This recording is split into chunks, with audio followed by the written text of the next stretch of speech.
जय भोलेनाथ की। नमस्कार दोस्तों, कैसे हैं आप सभी। मैं अपने चैनल कथा कहानी नॉलेज में आपका स्वागत करती हूँ। दोस्तों, नाग पंचमी आने वाली है। नाग पंचमी के दिन नागों की पूजा की जाती है, क्योंकि नाग ने भाई बनकर बहन की रक्षा की, इसलिए महिलाएं नाग की पूजा करती हैं और अपने घर परिवार को नागों से सुरक्षित कर सकें, इसलिए भी वो नागों की पूजा करती हैं। नागों का दोस्तों कोई अपना अस्तित्व नहीं होता अगर ये शिवजी के गले में विराजमान ना हो, इसलिए सुबह उठते ही भोलेनाथ जी का स्मरण करें। यदि आप पूजा करने बाहर जा रहे हैं तो किसी खेत में या किसी वृक्ष के नीचे जहाँ सर्प का बिल हो वहाँ पूजा करें, और अगर बाहर नहीं जा रहे हैं तो घर में ही आप एक सर्प की तस्वीर ले आएँ, उसे पाटे के ऊपर लाल कपड़ा बिछाएं और उस पर उस तस्वीर को विराजमान कर दें और वहाँ आप नागों की पूजा करें। पूजा में हल्दी का उपयोग जरूर करें।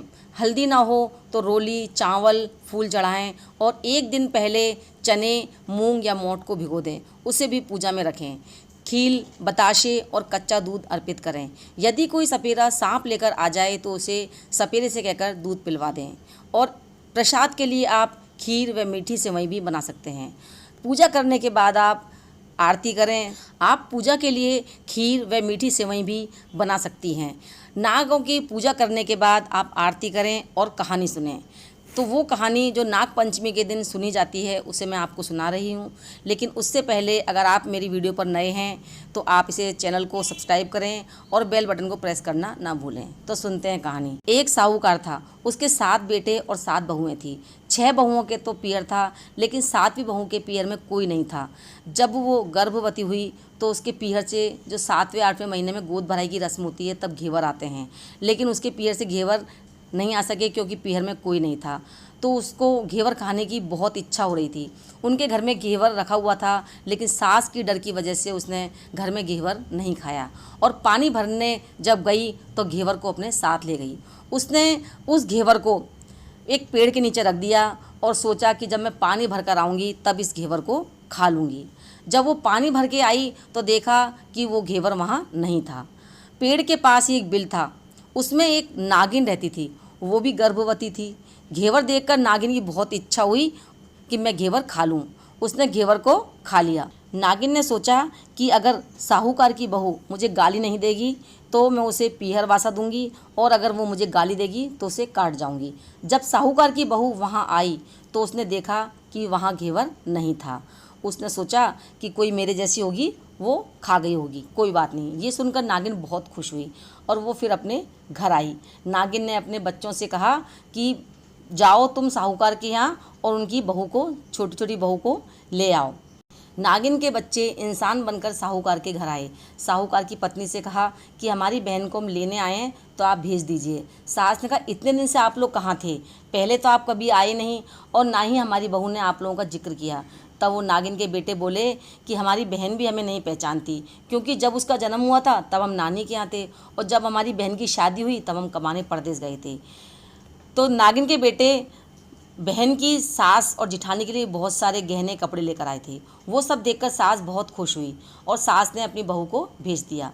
बिल के पास जब वो पहुँचे तो उन्होंने कहा कि बहन, हम सांप हैं, तुम्हारे घेवर हमारी माँ ने खाए थे, इसलिए उन्होंने तुम्हें पीहर वासा दिया है और तुम्हें अपनी बेटी माना है और इसलिए तुम हमारी बहन हुई। तो तुम डरो मत, हमारी पूँछ पकड़ लो और बिल के अंदर चलो। साहूकार की बहू ने पूँछ पकड़ ली और वो बिल के अंदर चली गई। वहाँ पहुंचकर उसे बहुत और आराम और बहुत ही सुख मिला। उन लोगों ने, नागिन ने उससे बहुत ही प्रेम से रखा। वहीं उसने अपने बेटे को जन्म दिया।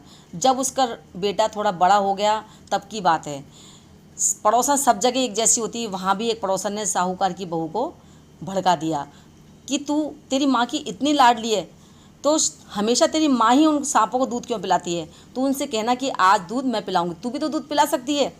तब वो उसकी सीख में आ गई। उसने कहा माँ से कि माँ, आज सांपों को दूध मैं पिलाऊंगी। होता ये था कि जब भी सांप दूध पीते थे वो गर्म दूध को सांप नागिन ठंडा करती और ठंडा करने के बाद घंटी बजाती तो सारे सांप आ जाते और वो दूध पीते। जब वो दूध को ठंडा करने लगी तो उसके बेटे ने घंटी बजा दी। घंटी सुनते ही छोटे बड़े सभी सांप दूध पीने के लिए आ गए। जब दूध गर्म था और दूध में मुँह लगते ही बहुतों के मुँह जल गए। सांप बहुत अधिक क्रोधित हो गए कहने लगे हम बहन को काटेंगे। तब माँ ने कहा नहीं बेटा, ये तुम्हारी बहन है और इसे तुम मत काटो, बल्कि ये तुम्हें आशीष देगी। तब साहूकार की बहू ने कहा जियो मेरे नाग नागिन, और तुम मेरे वीर हो। कुछ दिन बाद पड़ोसन ने फिर ताना मारा कि अगर तेरी माँ को अगर तेरा इतना विश्वास है तो तू 7वें कोठे की चाबी क्यों नहीं लेती उससे। उसने जिद करके माँ से 7वें कोठे की चाबी ले ली। ताला खोला तो देखा उसमें नाग बाबा जल में झूल रहे थे। तब उसने पूछा कि आप कौन हैं। तब नाग बाबा ने कहा कि मैं तुम्हारा पिता हूँ। तो बोली जियो नागिनी, जियो वासुकी नाग। नाग देवता ने उसे 9 करोड़ का हार दे दिया। माँ ने अपने बेटों से कहा कि ये तो बहुत ज़्यादा बड़े बड़े घरों में हाथ डालने लगी है, इसे अपने घर पहुंचा दो। नागों ने साहूकार की बहू को बहुत सारे गहने कपड़े दिए और ससुराल पहुंचा दिया। थोड़े दिन बाद की बात है, साहूकार का पोता झाड़ू तोड़ रहा था। तो उसकी एक बहू ने कहा कि झाड़ू तोड़ने का इतना शौक है तो ले आता अपना नानी मामा के यहाँ से। अब सांपों ने सुन लिया तो माँ से जाकर कहा, तो माँ ने कहा नागिन ने कि 2 झाड़ू सोने की और 2 चांदी की बनवा कर दे आओ। ये देखकर उसकी जिठानियाँ जलने लगी, कहने लगी इसको तो ताने मारो तो भी इसके धन बढ़ता है। एक दिन क्या हुआ कि छोटी जिठानी लकड़ी लेने गई, वहाँ सांप था। उसने सोचा कि सबसे छोटी वाली को भेज देती हूँ तो सांप उसे खा जाएगा और मुसीबत ख़त्म हो जाएगी।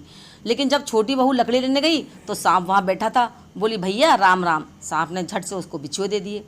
पहनकर छम छम करती घर चली आई। अब ये देखकर जिठानियाँ और जलने लगी। तब जिठानियों ने उसके पति को जब दुकान से आया तब सिखा दिया कि तेरी बहू जो है वो तो सांप बिच्छुओं से दोस्ती करती है। अब बेटा अपनी पत्नी से कहने लगा कि सच सच बता, सांप बिच्छू तेरे क्या लगते हैं जो तुझे काटते नहीं और तुझे गहने देते हैं। तो वो बोली कि वो मेरे भाई भतीजे लगते हैं। फिर उसने सारी बात अपने पति को बता दी। पति ने कहा क्या तेरे भाई भतीजे सिर्फ तुझे ही बुलाते हैं, कभी अपने जवाई को नहीं बुलाते। ये बात नागिन को पता लगी तो उसने उन दोनों को बुलवा लिया और वहाँ बुलाकर नागिन ने उनकी खूब आवभगत की और खूब प्रेम भरा व्यवहार किया, जैसा कि पीहर में और ससुराल में मिलता है। खूब कपड़े गहने देकर तीनों को विदा कर दिया। हे प्रभु, हे नाग देवता, जैसा पीहर वासा और जैसा सुख बहू को मिला वैसा भगवान सबको देना। तो ये कहानी आपको कैसी लगी? अच्छी लगे तो लाइक करें और शेयर करें। मिलते हैं अगली वीडियो में।